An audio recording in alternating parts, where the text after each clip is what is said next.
नमो ब्रह्मण्य देवाय गो ब्रह्मण्य हिताय च जगद्धीताय श्री कृष्णाय गोविंदाय नमो नमः।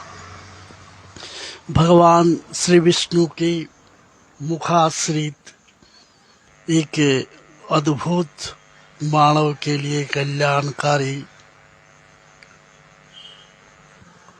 कवच रूप में सनातन धर्म का हमारे भारतीय संस्कृति के मूल आधार स्तंभ विश्व का अति प्राचीन सर्वप्रथम वांग्मय वेद से ही आज संपूर्ण संसार आलोकित हुआ और यह मानव जाति के एक कवच के रूप में प्रभु स्वयं प्रदानित किए हैं और उनके द्वारा दिया गया यह कवच पालन रूप में भगवान श्री विष्णु ब्रह्मा का भी आविर्भाव उन्हीं के नाभि स्तन से हुआ।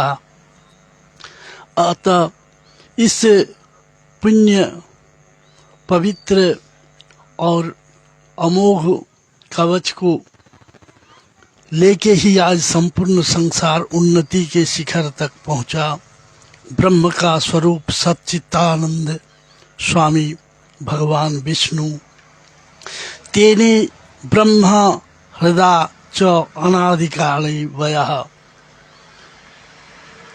तात्पर्य है कि कल्प के आरंभ में आदि कवि ब्रह्मा के हृदय कमल से वेद का प्रकट्य हुआ और सुप्रसिद्ध वेद भाष्यकार महान पंडित सायणाचार्य ने अपने वेद भाष्य में लिखते हुए कहे कि इष्ट प्राप्या इष्ट परिग्रहा इष्ट यो लोका मुपायं यो ग्रंथो वेदयति सह वेद। अर्थात इस इष्ट फल को प्राप्ति के लिए और अनिष्ट वस्तु की त्याग के लिए अलौकिक उपाय को मानव के बुद्धि और अगम्य उपाय को जो ज्ञानपूर्ण ग्रंथ सिखलाती है और समझाती है उसको ही वेद कहते हैं।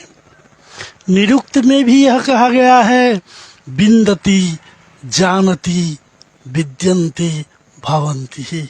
अर्थात जिसकी कृपा से अधिकारी मनुष्य द्विज स्वद्विधा प्राप्त करते हैं, जिससे इस विद्वान रूपी विद्वता को प्राप्त करते हैं, जिसके कारण स्वद्विधा पूर्वक संसार का आलोकित आविष्कार हो रहा हो और हमारे कर्मजन्य सभी कर्म और अकर्मण्य का ज्ञान देने वाले इस वेद को जो नहीं जानता हो वह इस संसार के लिए भारभूत है। ऐसे प्राणी इस संसार में रहकर भी नहीं के बराबर है।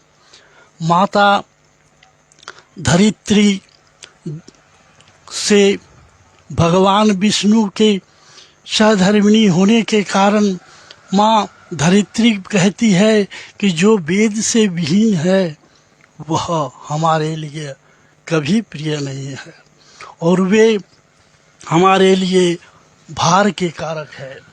अतः हमें यह वेद के ज्ञान होना अति आवश्यक है और मैंने इसी को ध्येय रखते हुए इस चैनल में अनेकों लोगों को यथासाध्य किंचित शब्दों में यह कहना चाहता हूँ कि इस ज्ञान को अवश्य कुछ न कुछ किसी भी स्रोत से अर्जन करने का अपना तात्पर्यता रखें।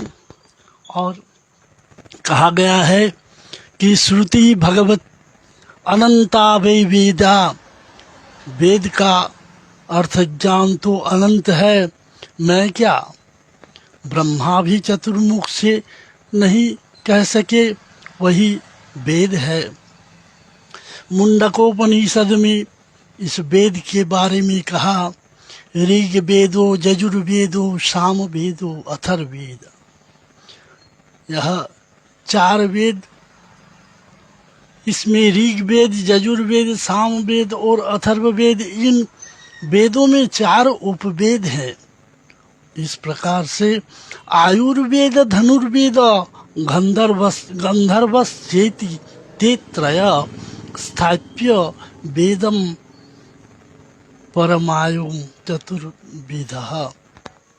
अर्थात उपवेद के कर्ताओं ने, आयुर्वेद के कर्ता भगवान धन्वंतरी और आयुर्वेद के कर्ता विश्वामित्र, गंधर्व के कर्ता नारद मुनि और स्थाप्य वेद के कर्ता विश्वकर्मा रहे।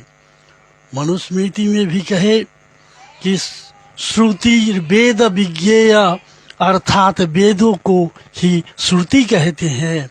आदि सृष्टि आराध्यम मध्य पर्यंतम ब्रह्मादिभिर सर्वसत्य विद्या श्रूयन्ते सा श्रुति। अर्थात सृष्टि के आरंभ से लेकर आज तक जिसकी भी सहायता से बड़े ऋषि मुनियों ने सत्य विद्या ज्ञात हुई, उससे श्रुति कहे। और श्रु शब्द का सुनना और इसे लिखना ही श्रुति कहा गया है। अतः अभी सभी से भी अनुरोध है, श्रुति ज्ञान और वेद का ज्ञान अवश्य रखें। श्री धन्वंतरी देवाय नमः। धन्वंतरी महदेवम रोग शोक विनाशकम त्रयतापहरं रूपम विष्णु रूपम नमो नमः। वेद के भी 2 विभाग हैं, मंत्र विभाग और ब्राह्मण विभाग। वेदों के ब्राह्मण भेदेन द्विविधा। अतः इससे वेद रूपी मंत्र और ब्राह्मण रूपी विभाग को ध्यान रखते हुए और इस समाज रूपी कल्याण के मार्ग पर प्रशस्त होते हुए जन जन का कल्याण की कामना करते हुए और अग्रसरित हूँ। और यह आयुर्वेद हमारे जन कल्याण की एक महत्वपूर्ण शाखा है, इसे ध्यान रखते हुए अग्रसरित हूँ। धन्वंतरि महदेवम रोग शोक विनाशकम त्रयतापहरं रूपम विष्णु रूपम नमो नमः। धन्वंतरि देवाय नमः।